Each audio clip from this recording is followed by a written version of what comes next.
창세기 35장 1절로 7절까지 말씀 가운데 1절부터 5절까지를 한 절씩 교독하겠습니다. 제가 먼저 1절 말씀 봉독합니다. 하나님이 야곱에게 이르시되 일어나 베델로 올라가서 거기 거주하며 내가 내 형 에서의 낯을 피하여 도망하던 때에 내게 나타났던 하나님께 거기서 제단을 쌓으라 하신지라. 야곱이 이에 자기 집안 사람과 자기와 함께한 모든 자에게 이르되 너희 중에 있는 이방 신상들을 버리고 너희 자녀를 정결케 하고 너희 자녀를 의복으로 바꾸라. 우리가 일어나 베델로 올라가자. 내 환난 날에 내게 응답하시며 내가 가는 길에서 나와 함께 하신 하나님께 내가 거기서 제단을 쌓으려 하노라 하매 그들이 자기 손에 있는 모든 이방 신상들과 자기 귀에 있는 귀고리를 야곱에게 주는지라. 야곱이 그것들을 세겜 상수리 나무 가라에 묻고 함께 읽습니다. 그들이 떠났으나 하나님이 그 사는 고을들로 크게 두려워하게 하셨으므로 야곱의 아들들을 추격한 자가 없었더라. 아멘. 한 번은 어떤 성도님과 상담을 했었는데 그때 그분은 삶에서 가장 어려운 순간이라고 할 만한 그런 어려움을 겪고 계셨습니다. 미국에 와서 정말 열심히 살면서 신앙생활도 열심히 하고 그러면서 사업을 시작해서 아주 잘 그 사업을 감당해서 그래서 아주 성공적으로 하고 있는데 그런데 어느 날 오랫동안 같이 일했던 그 직원이 악덕 변호사에게 꼬임을 당해가지고 그래서 회사를 상대로 굉장한 거액의 소송을 걸면서 그러면서 그야말로 그 사업이 몽땅 다 날아갈 그런 아주 위기에 처한 것이죠. 그때 그분이 저와 상담을 하면서 이렇게 말하더라고요. 목사님, 제가 정말 힘든 것은 뭐 상황도 그렇지만 하나님께서 왜 제게 이런 어려움을 주시는지 그걸 잘 모른다는 것, 그것입니다. 분명 뭘 잘못한 게 있으니까 이런 어려움이 오는 것일 텐데 그런데 저는 제가 뭘 잘못했는지 아무리 생각해도 알 수가 없습니다. 무엇이 어떻게 잘못되었는지 뭘 바로잡아야 되는지 정말 모르겠습니다. 그래서 정말 혼동스럽고 마음이 힘듭니다. 이렇게 말씀하시더라고요. 여러분 그렇습니다. 삶을 살면서 참 많은 경우 특별히 잘못한 것도 없는데 솔직히 말하면 정말 열심히 잘 살았는데 그런데 어려움을 당하기도 하고 감당 못할 어려움에 빠지기도 하는 것입니다. 이럴 경우에 그 어려움 때문에 힘든 것보다 더 힘든 것은 뭐냐? 그 이유를 알 수가 없어서 그래서 더 힘들기도 한 것이죠. 지금 야곱이 바로 그렇습니다. 야곱은 지금 그의 삶에서 가장 힘든 어떤 그런 상황, 위험 가운데 처했다라고 할 수가 있어요. 하란을 떠나서 언약의 땅으로 이제 돌아오면서 그러면서 정말 형 에서를 만나는 그 힘든 상황을 야곱은 이스라엘, 즉 영적 전공법으로 부르짖고 응답하고 응답받고 그렇게 해결받으면서 해결했잖아요. 자, 그러고 나서 이제 가나안 땅으로 들어온 것입니다. 가나안에 와서 세겜이라는 성읍에 장막을 쳤는데 그 과정까지 전혀 문제가 없었습니다. 성경이 평안이라는 표현을 쓸 만큼 모든 과정이 오히려 아주 순조로웠다 이렇게 말할 수 있어요. 그래서 야곱은 여기가 하나님이 인도하신 곳이구나 이렇게 생각하면서 그곳에 터를 잡고 거기에 제단을 쌓기까지 한 것입니다. 창세기 33장 19절로 20절 말씀 우리 함께 같이 읽도록 하겠습니다. 함께 읽습니다. 그가 장막을 친 밭을 세겜의 아버지 하몰의 아들들의 손에서 베크시타에 샀으며 거기에 제단을 쌓고 그 이름을 엘 엘로에 이스라엘이라 불렀더라. 엘 엘로에 이스라엘, 이스라엘의 전능하신 하나님이라는 뜻이죠. 그곳 이름을 그렇게 불렀다는 것은 무슨 뜻이냐? 그곳에 정착하는 것이 하나님의 인도하심이었다. 이게 하나님의 역사하심이었다라고 그렇게 믿었기 때문입니다. 야곱의 입장에서는 적어도 그랬다는 것이죠. 자, 그런데 사고가 터진 것입니다. 우리가 다 아는 것처럼 야곱의 딸 디나가 그 지역 거민들의 딸들을 보러 나갔다가, 여기서 우리가 주목할 것은 그 지역 거민들의 아들들을 보러 나간 게 아니에요. 딸들을 보러 나갔다 하는 거예요. 성경이 말하는 것은 그 딸들을 보러 나갔다가 그 지역의 추장인 히위 족속 하몰의 아들 세겜에게 강간을 당한 것입니다. 강간, 그러니까 대단히 흉악한 범죄가 일어나는 것으로 보이지만 그 당시 사회에서는 이런 폭력이 있을 수가 있었다. 그야말로 원시 사회니까. 그러니까 이방 사람이 들어오면요, 그 부족들이 그냥 뭐 이런 아주 흉악한 그런 폭력적 행동을 다반사로 하는 그런 사회였다는 것이죠. 자, 그러니까 세겜, 그놈이 정말 흉악한 나쁜 놈이었다, 그렇게만 말할 수는 없다는 것이죠. 그렇게 치부하고 말 문제가 아니라는 거예요. 더구나 세겜은요, 디나를 강간한 후에 디나에 대해서 정말 사랑하는 그런 마음을 가졌습니다. 그래서 말로 디나를 막 위로하고요, 그리고 자기 아버지 하몰한테 그 디나와 결혼하겠다고 요청까지 한 거예요. 자, 정말 헷갈리죠. 세겜 이놈이 나쁜 놈인지 생각보다 괜찮은 놈인지 이게 헷갈리죠, 그렇죠? 어떻게 생각하세요? 세겜 그놈이 나쁜 놈입니까? 아니면 생각보다 괜찮은 놈입니까? 나쁜 놈이라고 결정했습니다. 네. 자, 그런데 더 헷갈리고 있는 것은 야곱이죠. 바로 뭐냐? 그 결혼을 허락할 것인지 아니면 거절해야 하는지, 이게 헷갈리는 거예요. 그 결혼을 허락해야 할지 아니면 거절해야 할지. 자, 여러분 생각은 어떻습니까? 그 결혼을 허락해야 합니까? 아니면 거절해야 합니까? 이 결혼 반댈세 이겁니까? 아니면 이 결혼 찬성이요 이겁니까? 감정적으로 본다면요, 이 결혼 받아들일 수 없죠.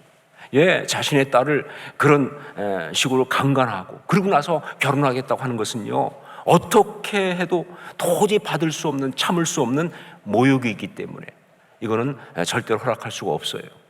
그러나 현실적으로 생각하면 이 결혼 받아들일 수밖에 없습니다. 자신의 딸의 삶도 물론 그렇지만 무엇보다 자기 가족이 이 땅에서 살아가기 위해서는요, 그들을 거부할 수가 없기 때문에 수치스러워도 자존심이 상해도 받아들일 수밖에 없는 그런 상황이다, 그런 이야기예요. 세상의 모든 어려움이 그런 것처럼 야곱은 이러지도 못하고 저러지도 못하는 그야말로 외통수에 딱 걸려있다 하는 것이죠. 자, 그런데 더 큰 문제가 터지고 말았습니다. 야곱의 아들들, 아무래도 젊은 것들이니까, 그러니까 뭐 현실적인 것보다는 감정적으로 치우치지 않겠습니까? 이들은 그 결혼을 거절하려고, 그래서 세겜에게 무슨 요구를 하냐면 그 부족 전체가 다 할례를 받으라고 그렇게 요구합니다. 아마 그 요구를 그들이 받을 거라고 생각하지 않은 것 같아요. 그냥 결혼을 거절하기 위한 어떤 명분을 만들려고 그렇게 한 것 같습니다. 자, 그런데 시대의 로맨티스트인 세겜이 그 요구를 받아들인 거예요. 그래가지고 자기뿐만 아니라 온 부족이 다 할례를 받은 거예요. 물론 거기에는 야곱의 일가족의 그 재산을 갖다가 가지려고 하는 욕심이 숨겨져 있죠. 여하튼 그렇지만 할례를 다 받았어요. 자, 그러자 난감한 것은 누구냐? 야곱의 아들들이 난감해졌죠. 결국은 뭐예요? 그렇다면 이 결혼을 받아들여야 하는데, 그럴 수밖에 없는 상황이 되었는데 이거 어떻게 하면 좋으냐 하는 거죠. 자, 여기서 그 아들들의 입장이 좀 갈립니다. 참, 형제들도 갈리는 거죠. 다른 아들들은 어떡하지? 받아들여야 하는 거 아닌가? 결혼시켜야 되는 거 아닌가? 이러고 있는데, 그런데 디나의 친배오라버인 시므온과 레위는요, 도저히 용납이 안 되죠. 그래가지고 이 시므온과 레위가 그냥 바로 뭐예요? 칼을 들고 나가가지고 이 할례 받고 누워있는 세겜 부족 사람들을 도륙해버렸어요. 다 죽여버렸습니다.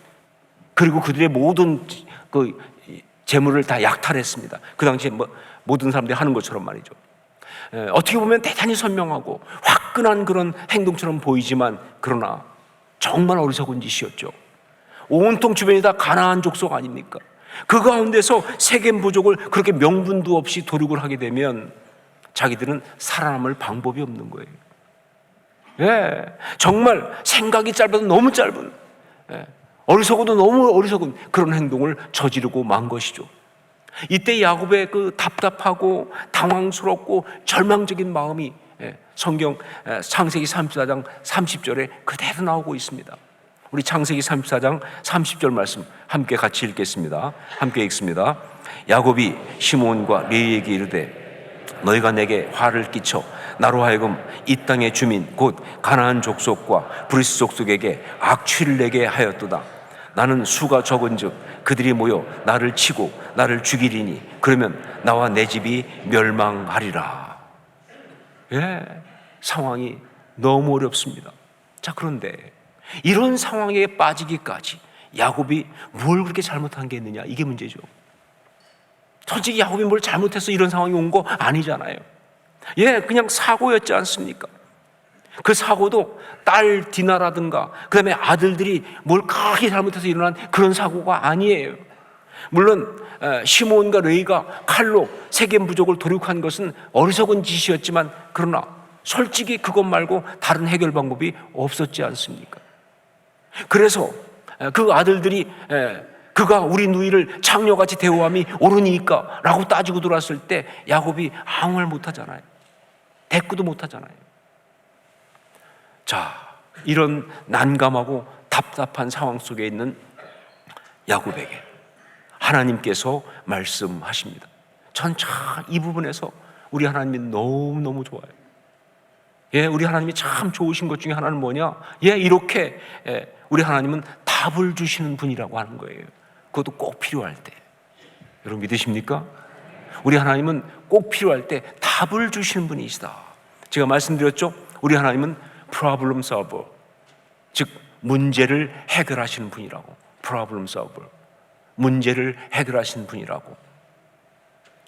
창세기 35장 1절 말씀을 함께 읽겠습니다. 같이 읽습니다. 하나님이 야곱에게 이르시되 일어나 베델로 올라가서 거기 거주하며 내가 내 형 에서의 낯을 피하여 도망하던 때에 내게 나타났던 하나님께 거기서 제단을 쌓으라 하신지라.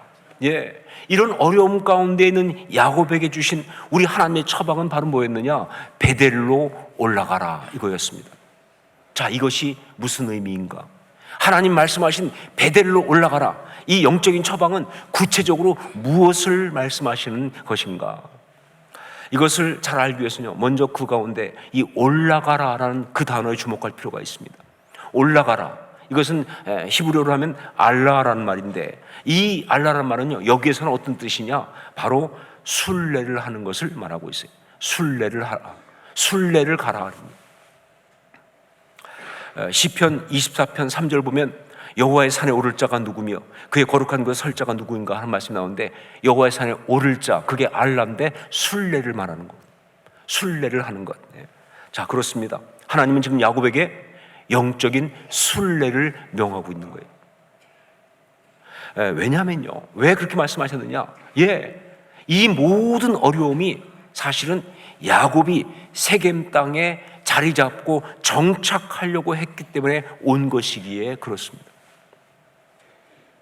이 모든 어려움이 결국 뭐냐? 야곱이 세겜 땅에 자리 잡고 정착하려고 했기에 온 것이기 때문에, 그래서 하나님은 순례를 명하시는 것이다. 자, 그런데 아니, 세겜 땅에 정착하려고 하는 게 뭐가 그렇게 잘못되었습니까? 잘못된 거 아니죠. 만일 세상 사람이라면, 만일 이 세상 가운데 속해서 이 세상 가운데 살아가는 그런 사람이라고 한다면 잘못된 거 절대 아니죠. 하지만 야곱은 어떤 사람입니까? 언약을 받고 그 언약의 삶을 살아가는 하나님의 사람 아닙니까? 그렇기 때문에 현실에, 상황에, 세상에 머무를 수는 있지만 거기에 정착해서는 안 되는 거죠. 이게 차이입니다. 여러분, 성경에 나오는 하나님의 사람은요, 다른 말로 하면 언약의 삶을 사는 사람이죠. 하나님의 사람은 언약의 삶을 사는 사람인데, 그 하나님의 사람의 반대말이 뭐냐? 그게 바로 그 땅에 정착하여 사는 그 땅의 거민들 아닙니까? 그 땅에 정착하여 사는 그 땅의 거민들. 유명한 신학적 용어 뭐예요? 암하아레츠라는 말이 나오죠.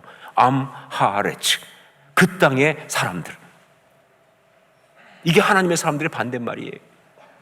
여러분, 그래서 신앙인들에게 가장 심각한 위협은요, 바로 자리를 잡으려고 하는 그 유혹입니다. 신앙인들에게 가장 심각한 위협은요, 자리를 잡으려고 하는 그 유혹이 가장 심각한 거예요. 세상적인, 인간적인 육신의 편안함 가운데 자리 잡고 싶은 유혹이 말이죠, 마귀가 우리를 유혹하는 것 중에 가장 큰 유혹 중에 하나라, 그 말이죠. 여러분, 신앙인이라고 해도요, 이 세상 가운데 사는 사람이니까 세상에 정착하고 싶은 것은요, 현실에 안주하고 싶은 것은요, 정말 뿌리치기 힘든 유혹 아닙니까?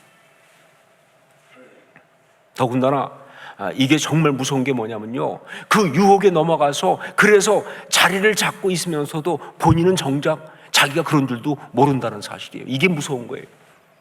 그 유혹에 넘어가서 세상에 자리 잡고 살고 그래서 문제가 생기고 있는데도 사실은 본인은 모른다는 거예요. 괜찮은 줄 안다는 거예요.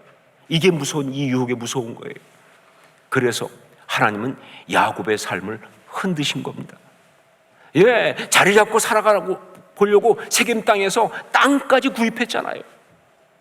그런 그곳에서 하나님은 오히려 그 땅 사람들과 엄청난 갈등을 일으키면서 어려움을 겪게 하시면서 그 삶을 흔드신 거예요. 그리고는 정말 그 어려움 가운데 하나님께 답을 구하는 야곱에게 베델로 올라가라 라고 말씀하신 거예요.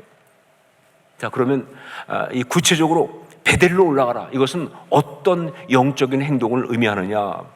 지금도 하나님은요, 우리한테 지금 계속 베델로 올라가라 말씀하고 계시거든요. 그럼 그것이 구체적으로 무엇을 말씀하시는 것일까? 하나님은 관계든 상황이든 영적인 문제든 모든 삶의 문제와 그 상황들을 푸는 처방으로 언제나 베델로 올라가라 말씀하시는데, 그건 무엇을 말하느냐? 오늘 말씀을 토대로 볼 때는 두 가지를 얘기합니다. 구체적으로 첫 번째가 뭐냐? 하나님과의 관계로 돌아가라 하는 겁니다. 하나님과의 관계로 돌아가라. 우리 1절 말씀을 다시 한번 같이 읽겠습니다. 1절 같이 읽습니다. 하나님이 야곱에게 이르시되 일어나 베델로 올라가서 거기 거주하며 내가 내 형 에서의 낯을 피하여 도망하던 때에 내게 나타났던 하나님께 거기서 제단을 쌓으라 하신지라. 베델로 올라가라 라는 그 이유는요, 거기서 하나님께 제단을 쌓으라는 그것이고요. 그건 바로 무슨 얘기냐? 하나님과의 관계로 돌아가라, 그런 이야기입니다. 하나님과의 관계로 돌아가라. 여러분, 우리의 삶의 기본 중에 기본, 핵심 중에 핵심이 뭡니까? 하나님과의 관계 아닙니까? 우리 인생의, 우리 삶의 기본 중에 기본은요, 핵심 중에 핵심은요, 하나님과의 관계죠. 그렇기 때문에 우리 삶의 모든 것의 답은요, 이 삶을 아름답게 하는 모든 처방은요, 문제를 푸는 것은요, 바로 그 하나님과의 관계로 돌아가는 것, 그것입니다.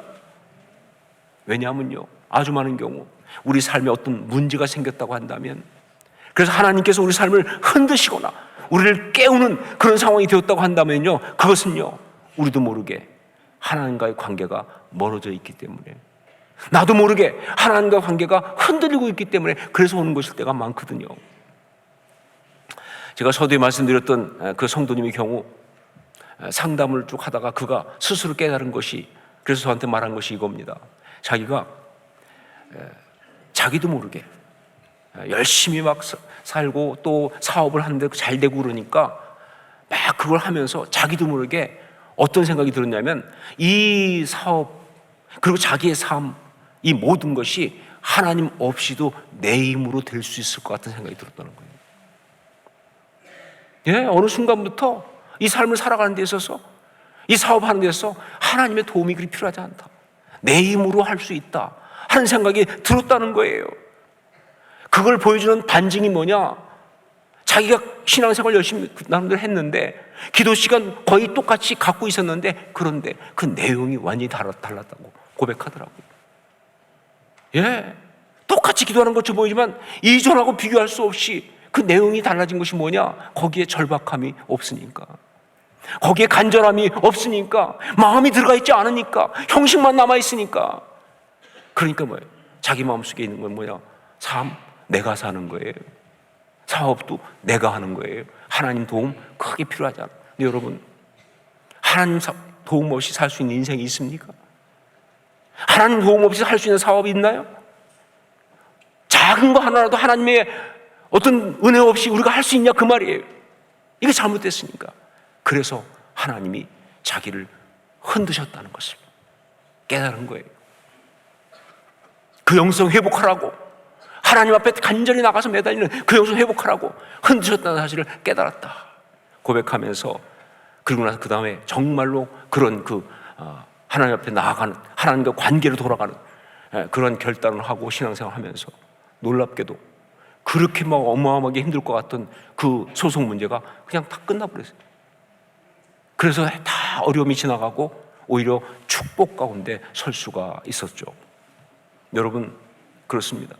지금 어떤 문제가 있거나 혹은 어떤 삶의 갈망이 있거나 삶에 어떤 그런 해결해야 될 그런 것도 있다고 한다면요, 무조건 하나님과의 관계로 돌아가십시오. 무조건 거기서부터 시작하셔야 합니다. 거기서부터 문제를 풀어내는 것이 그게 정답이에요. 무조건 하나님과의 관계로 돌아가야 하는 거예요. 예, 하나님과의 관계로 돌아가라. 이건 우리 신앙인들이 한순간도 잊어서는 안 되는 정말 중요한 처방입니다. 그게 어떤 그런 가족 간의 관계 문제든, 그게 어떤 사업의 문제든, 그게 성도들과의 관계 문제든 무엇이든 간에, 그 문제를 푸는 시작은 하나님과의 관계로부터 시작하는 겁니다. 이게 처방이에요. 자, 두 번째, 베델로 올라가라. 이게 무슨 얘기냐? 영적인 초심으로 돌아가라. 영적인 초심으로 돌아가라 하는 것이죠. 우리 3절 말씀을 같이 읽겠습니다. 3절 같이 읽습니다. 우리가 일어나 베델로 올라가자. 내 환난 날에 내게 응답하시며 내가 가는 길에서 나와 함께 하신 하나님께 내가 거기서 제단을 쌓으려 하노라 하매. 베델로 올라가는 것은 뭘 말하느냐?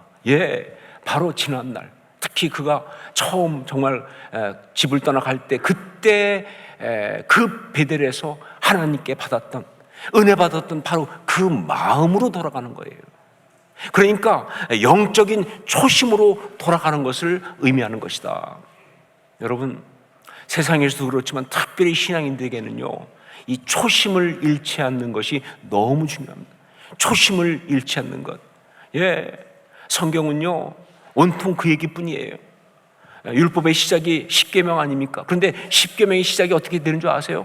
나는 너를 애굽 땅 종되었던 땅에서 구원한 여호와라고 하면서, 애굽 그 종살이였던 곳에서 구원하신 하나님의 그 은혜를 기억하는 것, 그 은혜로부터 이야기가 시작돼요.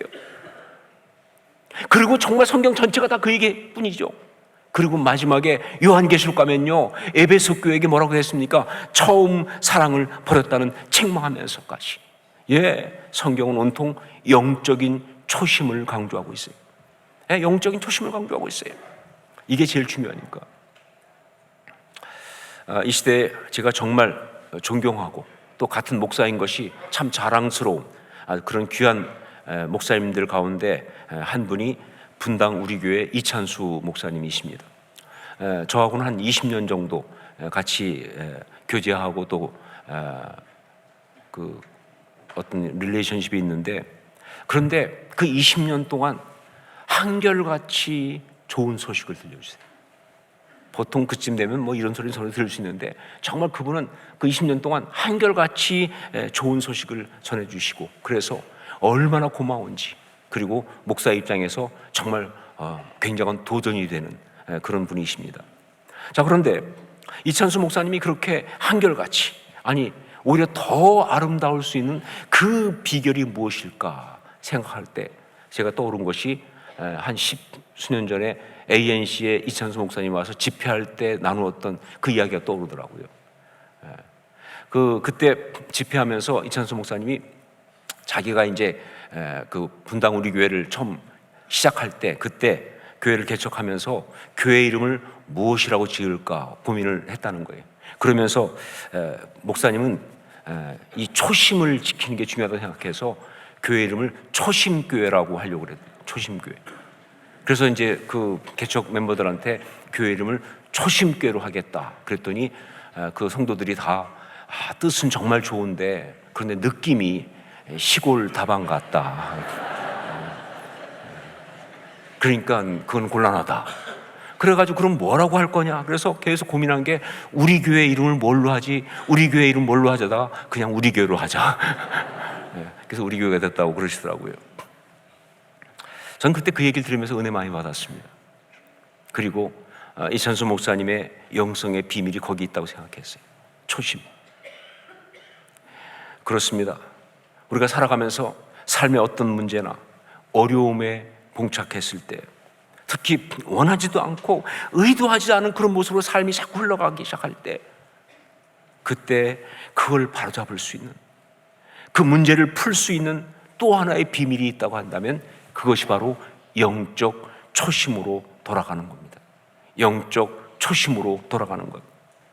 바로 그래서 야곱은요, 하나님께서 베델로 올라가라 라고 말씀하시자마자 그 하나님의 처방을 듣고 먼저 자신들에게 그동안 자기들에게 쌓였던 그 영적인 군살과 그리고 영적인 묵은 때를 갖다가 제거하기 시작한 거예요. 우리 4절 말씀을 함께 읽겠습니다. 4절 같이 읽습니다. 그들이 자기 손에 있는 모든 이방 신상들과 자기 귀에 있는 귀고리들을 야곱에게 주는지라 야곱이 그것들을 세겜 근처 상수리나무 아래에 묻고, 자기 손에 있는 모든 이방 신상들과 자기 귀에 있는 귀고리들, 그게 뭐냐? 영적 군살과 묵은 때, 바로 그겁니다. 언제 받았는지도 모를 만큼 어느새 이미 자기한테 쌓여 있는 것들 아닙니까? 그동안 살면서 괜찮게 지 정도는 뭐 당연한 거 아니겠어? 요 정도까지야 뭐, 혹은 뭐 남들이 다 그러니까 이러면서 하나씩 받아서 걸고 그리고 움켜쥐고 있던 것들 아니에요. 근데 그게 죄악이거든요. 영적 군살이 쌓인 거예요. 어떤 묵은 때가 되어버린 거예요. 그걸 갖다가 몽땅 상수리나무 아래 묻었다 하는 게 무슨 얘기냐? 십자가 신앙을 말하는 거죠. 그 모든 것을 십자가에 못 박아 처리하는 바로 그 신앙을 말하는 것입니다. 여러분, 영적인 초심으로 돌아가려고 한다면요, 반드시 이 십자가 신앙이 필요합니다. 자신도 모르게 굳어진 그 육적이고 세상적인 본성과 죄성을 제거해야 돼요. 나도 모르게 너무 많이 쌓였잖아요. 이걸 제거하는 것이 정말 필요하다. 베델로 올라가라. 이것은 바로 영적인 초심으로 돌아가라, 그 말씀이죠. 신앙만 얘기하는 거 아닙니다. 관계도 마찬가지예요. 여러분, 우리의 관계 어느 순간 보면요, 우리가 초심을 잃었잖아요. 자녀와의 관계도 그렇고, 부부관계도 그렇고, 가족과의 관계도 그렇고, 성도와의 관계도 그렇고요. 초심을 잃었기 때문에, 그러니까 뭐예요? 나도 모르게 내 안에 교만이 쌓이니까 못마땅하고 괘씸하고 섭섭하고, 한때는 그렇게 감사했던 건데, 한때는 그렇게 고마웠던 건데, 이렇게 된 것이 얼마나 많습니까? 사업도 마찬가지죠. 정말 그 하나님의 은혜를 그렇게 맛봤던 그것이요, 어느 순간부터 그냥 뭐 당연한 것처럼 혹은 억울한 것처럼 말이죠, 교만한 어떤 것이 되고 마는 이런 묵은 때들이, 이런 마음을 잃어버린 것들이 결국 문제가 되니까, 그 모든 것을 풀어내려면요, 답은 하나입니다. 영적인 초심으로 돌아가라는 거예요. 신앙은 말할 것도 없고요. 신앙은 말할 것도 없고요. 그 초심을 회복하는 것이 모든 문제를 풀고 삶을 아름답게 하는 최고의 처방이다 하는 것이죠. 야곱에게 베델로 올라가라, 그렇게 말씀하신 하나님이 오늘 말씀을 통해서 우리한테도 똑같이 말씀하십니다. 베델로 올라가라. 상황이 어떤 것인지, 처지가 어떤 것인지, 문제가 무엇인지 다 달라 보이지만 처방은 똑같아요. 베델로 올라가라. 무슨 얘기입니까? 하나님과의 관계로 돌아가라. 그리고 영적 초심으로 돌아가라. 그렇게 말씀하신 거예요. 여기에 아멘이라고 답하시고, 그리고 구체적으로 행동하시기를 주의 이름으로 축원합니다. 기도하겠습니다.